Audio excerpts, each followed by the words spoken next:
Shabbat Shalom, everyone. Our Parsha this week picks up immediately from where we ended last week's reading of Miketz. Just as a reminder, let's set the stage from last week's Parsha. Joseph had just had the brothers brought back after it was discovered that Benjamin had taken Joseph's goblet, and Joseph had just informed the brothers that Benjamin would need to stay in Egypt as a slave. However, in this Parsha, Judah had promised to bring Benjamin back safely. And in this moment, he tries to tell Joseph, the Egyptian leader that is before him, that Benjamin must be returned because otherwise it would cause much pain and suffering to their father. Now, throughout this week and last week's Parsha, Joseph has been holding in all of his emotions, but he can no longer do that. Joseph's emotional heartstrings were pulled so much that he had to expose his secret and not just say that he was the viceroy of Egypt, but actually revealed himself as being their brother, the brother that they had sold into slavery. Whenever I read this moment, I can only imagine how I would react if I was one of those brothers. I would either, I think, one, be in complete shock and not know how to respond.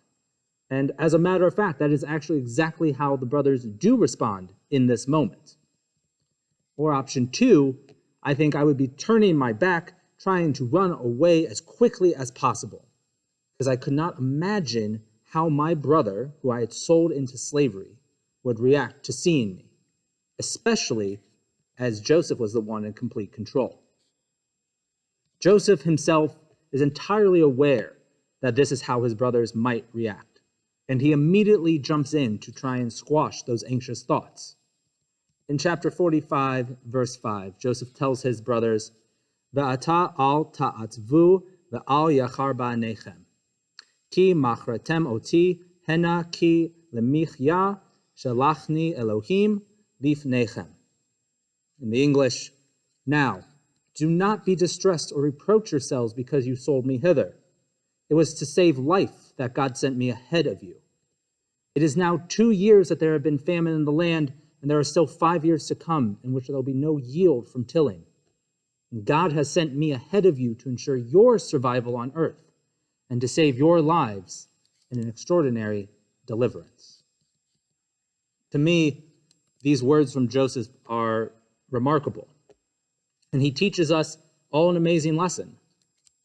Joseph had the opportunity to continue to be bitter and angry towards his brothers. And we even saw those moments in last week's Parsha, where he did deal harshly with them and make them suffer in a small amount of way. However, it appears between the two Parshiot that Joseph was able to turn the page on his anger. He was able to try and find the good from the terrible and awful past. He was actually trying to look at things from a new perspective. But he could have focused on those terrible things, from being sold and handed over several times, to the false allegations of improper behavior with Potiphar's wife, and of course, the imprisonment. However, he looks past these incidents, and now he actually looks to see how he has grown. Here he is actually not looking at his life and the issues that happened to him with the idea of a glass half empty, but he really takes an idea of looking at life and all of his experiences with a glass as being half full. I think all of us here today have the opportunity to try and look at our world in a different lens. Every single one of us can agree that 2020 has been a very difficult year. We started off with terrible fires burning the entire continent of Australia. The pandemic broke across the world and finally impacted us here in the States in March. We had injustices done to people, which sparked outrage and civil unrest. And we had a highly volatile election season with harsh words being shouted across the aisle and towards our fellow Americans.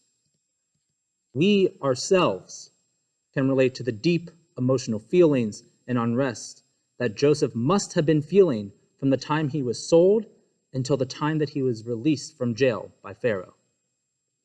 However, as we head into this new year in just over a week, I want us to try and see this past year from the lens that Joseph saw his own turmoil. I do not say this to lessen the seriousness of all the events that have befallen us. The year was tough. Many lives have been lost. Many lives have been changed. And we are still not yet out of the pandemic.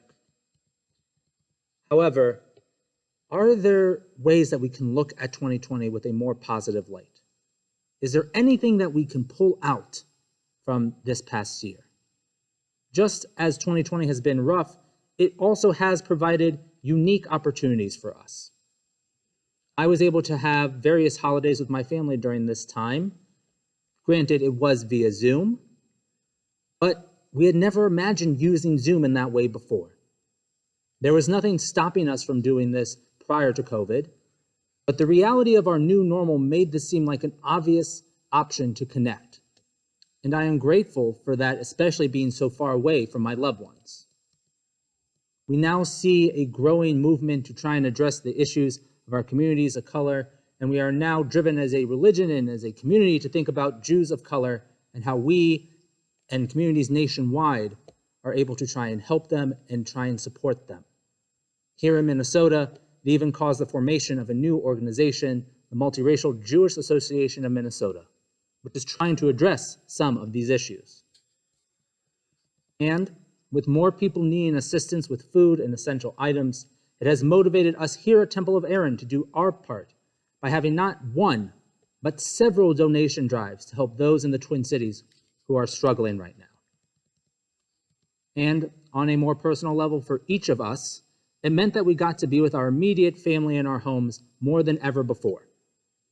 Those of us who are parents who had kids home instead of at school or summer camp were able to witness our children grow, to see them change, to really watch them develop in ways that we never would have been able to before. Again, none of us would have wanted this type of year, and none of us would have imagined 1 year ago what was in store. However, what I am calling on us to do is to try and see what are the potential things that came out of this time that have made us better or gotten us to grow in our own way in our experiences. Joseph does not deny the hardships he had, but he merely reinterprets them because for him, it was about what came out of those experiences. It was about the end result and what he made of it. The question is, what will we make of this past year? What will we learn from it? And how can we take those new things that we have learned and apply them to the future? As we look to the end of 2020 and look out to the future of 2021, may we take the positive things that we learned from a rough journey and turn them into making the next year and the future a whole lot brighter. May we all have a restful, peaceful, and most importantly, meaningful Shabbat and an early Happy New Year. Shabbat Shalom.